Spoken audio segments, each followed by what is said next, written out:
Oula. T'as vu le coude? Ça part loin. Oula. Ça va faire mal.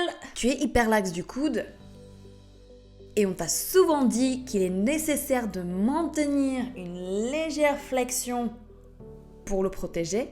Alors sache que cette consigne n'est pas vraiment une bonne idée. Reste jusqu'à la fin de la vidéo car je vais t'expliquer plus en détail pourquoi. Avant tout, n'oublie pas de liker cette vidéo et de la partager pour soutenir cette chaîne et diffuser ces informations à d'autres passionnés de pole dance. Mais d'abord, qui je suis pour pouvoir parler de ça? Je suis Lucie, coach personnel diplômée d'État en musculation, athlète et enseignante de pole dance depuis de nombreuses années. Je suis également créatrice de la chaîne et de la plateforme Pole Dance Fit Academy. Sur cette plateforme que j'ai lancée l'année dernière, je dispense des cours de pole dance selon ma méthode. Mais pas que. Tu y trouveras également les cours de conditioning, souplesse, équilibre et bien d'autres encore, afin de te permettre de progresser en autonomie. Le tout est soutenu par des vidéos théoriques, un peu comme celle-ci, qui t'accompagnent dans ton parcours de pratique. Mais revenons maintenant au sujet principal. Parlons d'abord de hyperlaxité, qui se caractérise par une amplitude anormale de ton articulation. Donc pour le coup, c'est comme si l'articulation, elle voulait passer de l'autre côté de ton membre, qui est due à une élasticité extrême des tissus entourant ton articulation, telles que les capsules, ligaments, tendons et muscles. Et aujourd'hui, je souhaite aborder ce thème de l'hyperextension du coude. Est-ce que je dois le laisser comme ça? Qu'est-ce que je dois faire en fait? Et qu'est-ce une hyperextension du coude? C'est-à-dire lorsque le coude dépasse les 180 degrés. On entend souvent dire qu'il est nécessaire de maintenir une microflexion, mais est-ce réellement une bonne idée? Il faut savoir que l'articulation du coude est une articulation qui est extrêmement stable. C'est pas comme une épaule. Et la plupart des luxations sont pas du tout faites dans cet axe. C'est possible, mais c'est plutôt rare qu'on se fait une luxation en fait dans ce sens-là. Avant de te donner une réponse, on va regarder quelques exemples. Par exemple, lorsqu'on fait des équilibres tels que handstand, donc l'équilibre avec les bras tendus, tu vas me dire, là, la question, elle se pose même pas, est-ce que je suis sur hyperextension ou pas? C'est plutôt rare de se poser cette question-là. Mais pourquoi en fait il est aussi important de garder les bras tendus? Si on fait l'équilibre et on reste avec les coudes même légèrement fléchis, ça veut dire quelque part, j'engage pas complètement toute ma force. Je m'explique. D'où provient notre force dans ce mouvement-là? Dans les équilibres, la force provient essentiellement au niveau des épaules. Et comment je vais les engager? En faisant ce qu'on appelle en langage de fitness le shrug. On peut le faire comme ça, mais on peut le faire aussi comme ça. Et ça, c'est notre force. Et si cette force, elle provient de tes épaules, avec les bras tendus, même si tu es hyperlaxe, cela ne va pas se répercuter autant sur tes coudes, parce que tu pousses ici. Et ça serait difficile de faire avec les bras fléchis.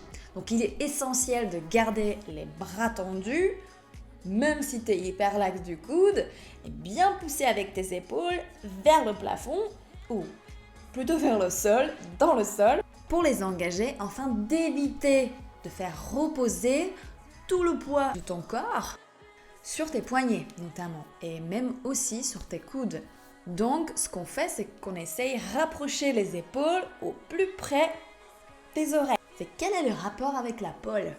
Cela s'applique également à la pole, notamment dans les mouvements tels que Aisha, par exemple, ou full bracket prise à l'endroit. Donc, le bras inférieur dans notre Aisha, il est censé de pousser. Tu es d'accord. Mais ça doit se produire avec ton bras tendu. Exactement comme dans ton handstand lorsque tu pousses. Donc en faisant le shrug. À un bras pour le coup.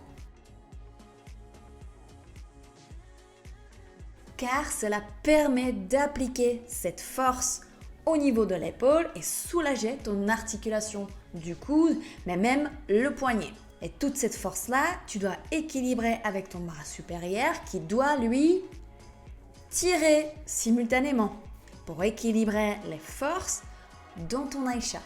Tu vas me dire alors, mais quelle est la réponse vraiment à cette hyperextension? Donc, la problématique, même si on fléchit même un petit peu le coude dans notre Aïcha, par exemple, cela va entraîner une charge excessive. Donc, d'un coup, tu vas sentir un peu plus ton poids du corps qui vient sur ce bras. Et du coup, ça va faire un peu trop de charge, en fait, qui va subir pas seulement ton coude, mais tout l'avant-bras, le poignet et même le biceps. Et cela peut causer des blessures. Certains pourraient se demander, alors il est préférable de maintenir cette hyperextension du coude? Tout dépend de l'expérience sportive, la force musculaire et le contrôle. Pour te donner un exemple, je pratique la pole dance bientôt une dizaine d'années avec cette hyperextension du coude contrôlée et je n'ai jamais rencontré de problème. Dans mon Aïcha, je n'effectue aucune microflexion, toujours là, malgré ma hyperlaxité du coude, car je sais comment contrôler ça grâce aux muscles environnants qui sont activés. Je vous entends maintenant, vous allez me dire, mais Lucie, j'ai déjà vu des personnes monter en équilibre avec les bras fléchis. Et puis même, on peut faire des pompes en équilibre. J'ai vu aussi des personnes en Aïcha faire des trucs de ouf avec les bras fléchis. Tout ça, c'est possible, bien évidemment. Fléchir le bras n'est pas impossible, on s'entend.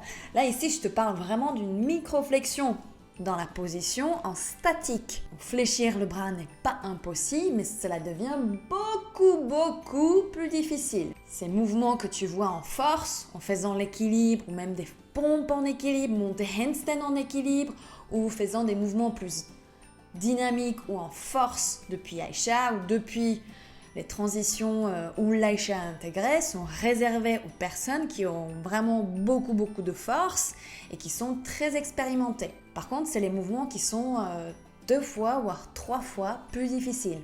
Donc, pas forcément adaptés aux personnes qui commencent tout juste ou qui essayent juste d'apprendre l'Aïcha. Après, on s'entend. On peut faire une hyperextension du coude, pratiquer avec, s'il n'y a aucune douleur ni inconfort qui se présente pendant le mouvement. Donc si vous présentez des douleurs justement en faisant cette hyperextension du coude, donc il est peut-être nécessaire de faire du renforcement sur les membres supérieurs, donc renforcer ton triceps, biceps, les épaules, tous les mouvements pour les stabilisateurs de l'épaule, mais aussi des muscles de l'avant-bras pour protéger ton articulation de poignet, pour remédier des douleurs mais aussi des tendinites. Si tu es à la recherche d'un guide ou même avoir un petit coup de pouce pour tes entraînements en autonomie, n'hésite pas à jeter un coup d'œil sur les cours de Pole Dance Fit Academy. Tu y trouveras des cours de technique de pole dance, mais aussi des cours et des séances de fitness et conditioning qui pourront conditionner ton corps pour la pratique de la pole dance en sécurité. N'hésite pas à partager ton retour en commentaire et on se retrouve la semaine prochaine pour une nouvelle vidéo. Ciao!